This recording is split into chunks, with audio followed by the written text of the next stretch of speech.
Let's continue our discussion of the different rationale of Descartes for his systematic doubt. Last time, we spoke about the first two, one concerning illusions, the second concerning dreams. Let's pursue the third one, looking again at Descartes' understanding of the meditations.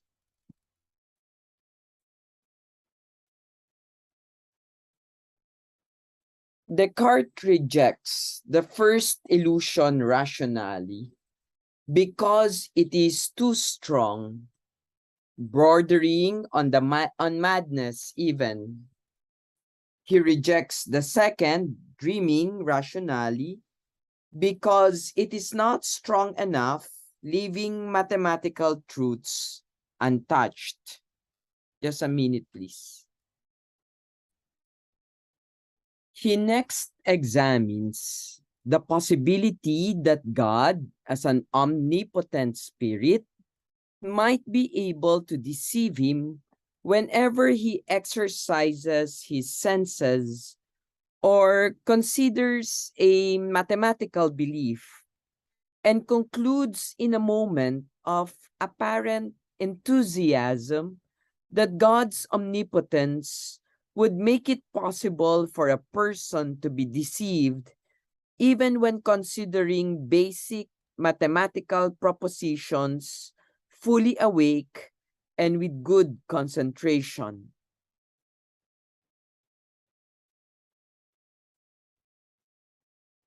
He writes, and we begin here on 21.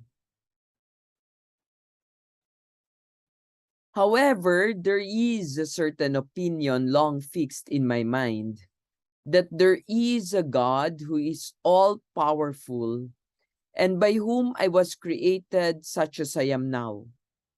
Now, how do I know that he has not brought it about that there is no earth at all, no heavens, no extended things, no shape, no magnitude, no place, and yet that all these things appear to me to exist just as they do now? Or even just as I judge now, and again that other people are mistaken about things they believe they know with greatest certitude, that I too should be similarly deceived whenever I add 2 and 3, or count the sides of a square, or make a judgment about something even simpler, if anything simpler can be imagined. But perhaps God was not willed that I should be so cheated, for he is said to be supremely good. But if it were incompatible with his goodness to have created me such that I am perpetually deceived, it would seem equally inconsistent with that quality to permit me to be sometimes deceived. Nonetheless, I cannot doubt that he does permit it.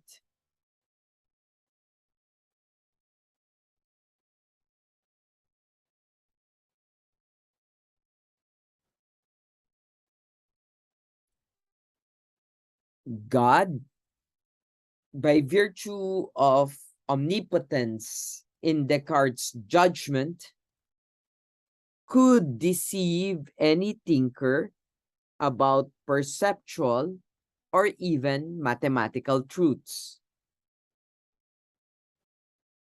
Whenever we believe ourselves to perceive the actual state of the outside world, for all we know, according to Descartes, to Descartes' rationale, God as an infinitely powerful spirit could be deceiving us, planting in our mind false ideas about the real state of the world. Descartes seems briefly satisfied with these hypotheses. The possibility of God's intervention in our cognitive lives might lead us to falsely believe virtually everything we now believe ourselves to know, including mathematical truths, as he makes a special point of mentioning. The deceiving God hypothesis allows Descartes to go beyond the limits of the possibility of the dreaming rationale, as he must do if he cannot simply take the epistemic certainty of mathematics for granted. Despite its attractions, Descartes also dismisses the third rationale on the grounds that objectors might point out that God is supposed to be perfectly benevolent or infinitely good, as well as infinitely wise and powerful. Descartes remarks that while it can appear to be a sign of power to be able to deceive another person, the will to deceive might be regarded as incompatible with God's nature as a perfectly good being. For God to will to deceive us, even to be able to will to deceive us, Descartes suggests, would be a defect in moral character rather than an indication of perfect strength. Accordingly, Descartes sets aside the hypothesis that all of his sense experiences might be deceptively intervened in by God. This, in Descartes' judgment, leaves only one other possibility for general skepticism concerning perception and mathematical thinking, which in fact he will eventually accept as the most powerful rationale for maximum skepticism.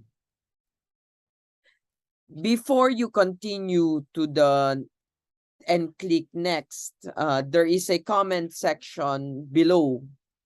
I want you to consider a question for me.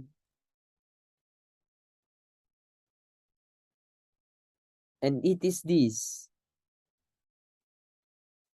is Descartes correct to reject the possibility that he might be dreaming or subject to illusion in all his perception as a basis for maximum skepticism?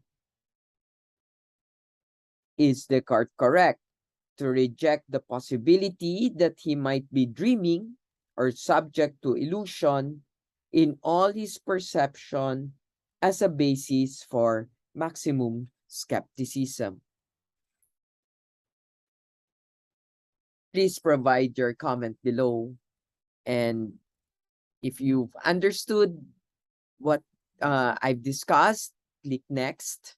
If not, please listen to the recording again. Thank you.